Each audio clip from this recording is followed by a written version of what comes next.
дојдоа извршители, дојдоа представници од јавното предпријатие, закажано беше 12 сата се целом, има судска пресуда и сите работи, иако јас на последен момент очекував да се случи некој чудо, да некој слушне она што го барам, да ми ја слушне маката па да се јави. Никој не се јави. Еве стварите се надвор, ја треба да ги разнесем, јас сам не знам каде се, нема место каде се сместат. И тоа е. Кои си имате и малолетна ќерка? Имам малолетна ќерка моментално до школа. 12 годишна, овде е родена, овде е израсната. Ние после 20 години мора да напуштиме. Сме немале право. Не знам, во секоја нормална држава веројатно некој би го решил овој проблем, меѓутоа Властите ми ветија дека може да... да, власт ветија.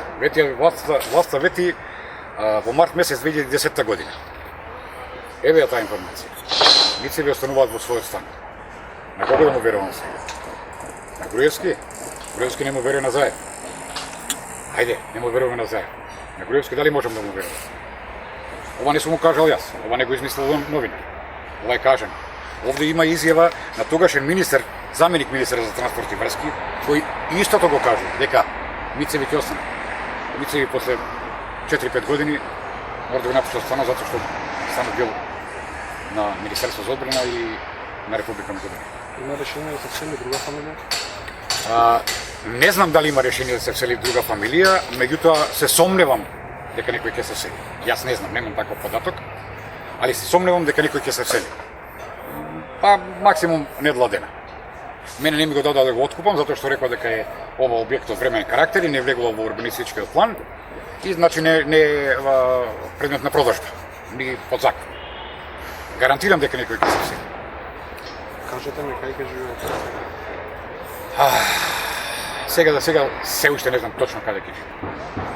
Сум малолетна ќерка сум, со една плата сме, стварите се распрдани секаде по пријатели, по роднини и каде што може да ги сместиме. Господ нека не.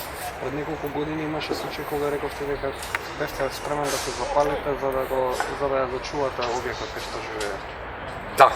Да, бев спремен, јас бев полиен со бензин, имам еден пријател кој ме спречи да го земам пелјачот од џеп и да се запалам.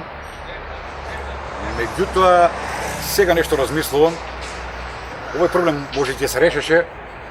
Едно месец и пол во Скопје немаше пожар. Може ако фрлев некој шкорче да ја запалам, може ќе се појавеше некој министер, заменик министер, па ќе го решиме проблем. Да се слика како помош? Па да, како помош да се испосликаат дека тука биле тој и тој министер и сите работи.